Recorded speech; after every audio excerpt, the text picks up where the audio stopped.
Je travaille comme co-animateur du programme beta.gouv.fr. Donc BetaGouv, ce sont 80 petites équipes qui travaillent dans les différents ministères et administrations pour fabriquer des services publics numériques un peu autrement et avec une méthodologie qu'on a appelée Startup Data.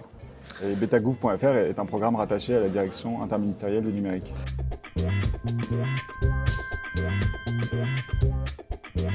Alors le point de départ d'une startup d'État, d'une équipe qui se crée, c'est un agent public sur le terrain qu'on appelle intrapreneur, puisqu'il est en tant qu'agent public, il va développer un service numérique, mais avant de développer un service numérique, il va surtout trouver un problème à résoudre. On appelle ça un irritant sur le terrain, quelque chose qui l'énerve au sens premier du terme, et on va lui donner les moyens de le résoudre. Betagouv.fr fait le pari de donner confiance aux acteurs de terrain qui sont les agents publics derrière des guichets à la préfecture ou conseillers Pôle emploi et leur donne les moyens de développer des solutions aux problèmes qu'ils ont identifiés eux-mêmes. Des personnes viennent à nous avec une idée ou un problème. C'est souvent comme ça que ça se passe. Alors il y a soit un appel à intrapreneurs dans des organisations comme Pôle emploi. Il y a ce qu'on appelle des challenges, où régulièrement on interroge les agents publics, les agents sur le terrain, les conseillers, et on leur dit voilà, est-ce que vous avez identifié un problème que vous aimeriez résoudre? Et à ce moment-là, ils viennent et on leur donne une méthodologie et des outils pour le résoudre. Cette start-up d'État, elle se développe d'ailleurs quelquefois au sein même des administrations. Pôle emploi a son propre incubateur de start-up d'État, mais à chaque fois on garde l'idée que pour développer une solution, un intrapreneur doit s'y consacrer pleinement. Et travailler en autonomie. Et donc il sort de son quotidien en effet. Et puis d'abord il découvre l'informatique que souvent il ne maîtrise pas. Donc on le coach, on le forme à un certain nombre de méthodologies. Et il vit une aventure qui dure entre 6 mois et 3 ans en fonction du succès de son entreprise.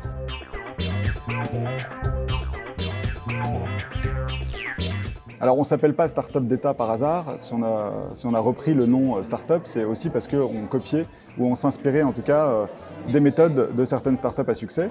Et la première, c'est celle qu'on appelle un peu basiquement l'agilité, mais c'est-à-dire la capacité finalement à lancer très vite une solution pas très chère pour l'expérimenter et la confronter au terrain. Et c'est en confrontant la solution au terrain qu'on se rend compte qu'il faut y investir plus de temps et plus de moyens.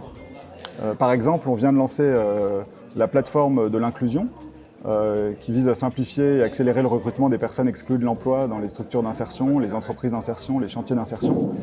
Typiquement, si vous voulez, au lieu d'écrire un cahier des charges et de développer en laboratoire une plateforme un peu hors sol pendant 12 mois avant de la lancer et se rendre compte qu'en fait elle n'est pas adaptée aux besoins des acteurs du terrain, on a un peu renversé la logique. Donc dans notre méthode, on va voir les futurs utilisateurs, donc on est sur 3 départements, on va voir des prescripteurs, des travailleurs sociaux, des conseillers Pôle emploi, à Arras, à Strasbourg, à Montreuil, et puis on leur dit de quoi auriez-vous besoin? Et puis tous les mois, on revient avec un prototype, puis un début de solution, on regarde s'ils l'utilisent, et puis ils nous disent on est content, on n'est pas content, voilà ce dont on aurait besoin. Et finalement, cette démarche d'amélioration continue, elle nous amène en 6 mois, 12 mois à créer un service qui potentiellement est utilisé par plus de 100 000 personnes et dont on est sûr qu'il vient répondre à un besoin et qui crée de la valeur. On met à disposition une méthodologie et quelques ressources, mais finalement c'est l'administration qui travaille avec ces agents publics qui a les propres ressorts pour trouver les cadres appropriés. Donc chez Pôle emploi par exemple, ils ont un système de mission. Donc un agent peut partir en mission à la direction générale ou à l'incubateur, à la fabrique, pendant quelques temps, et donc il a un cadre qui lui permet de le faire. Dans d'autres administrations, c'est un peu différent, il y a des mises à disposition.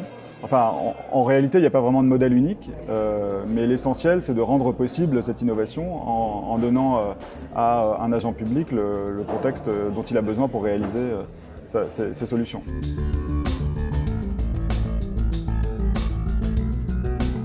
En tout, on peut dire que depuis le début de betagouv.fr, il y a à peu près 5 ans, on a lancé une centaine de startups d'État. Aujourd'hui, en activité, on en a encore 80. Alors en fait, on distingue différentes phases de développement, ça vaut peut-être le coup de le rappeler. Au début, on a une phase qui est peut-être la plus importante, qui est la phase d'investigation. Donc c'est avant de se mettre à recruter un développeur ou à investir des moyens, passer du temps sur le terrain à comprendre si le problème qui est identifié est vraiment un problème, s'il n'y a pas d'autres solutions qui existent déjà, bref, à essayer d'éprouver un petit peu l'idée qu'on a eue. Cette phase-là, elle est très importante et elle permet déjà d'écrémer un petit peu et de se rendre compte que ça ne vaut peut-être pas le coup de développer un service numérique. phase 1, investigation, phase 2, construction, où là, avec peu de moyens au début, c'est-à-dire peut-être un développeur à mi-temps ou un développeur, on commence à mettre en ligne un premier service très limité, mais quand même avec l'ambition d'avoir des utilisateurs pour le confronter très vite au terrain. Et ça, on le fait très vite, on le fait généralement au bout de 3 ou 4 mois.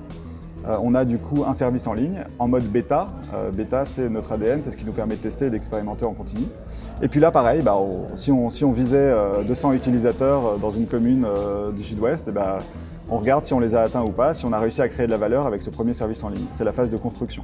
Et ensuite, là encore, il y a un jalon qui ressemble un peu à ce qui se passe dans le privé, c'est-à-dire on a des comités d'investissement tous les 6 mois où on réunit les financeurs, on réunit les équipes, et puis on se dit, voilà, quel est l'impact du service à ce jour? Est-ce qu'on a envie de l'aider à se développer? Et donc si c'est le cas, après la phase de construction, on a ce qu'on appelle une phase d'accélération. Donc là, généralement, vous avez démontré votre impact avec un vrai service en ligne sur quelques territoires. Et là, l'ambition, c'est de devenir un service national, c'est-à-dire de se déployer sur tout le marché potentiel des utilisateurs qui auront besoin de ce service public.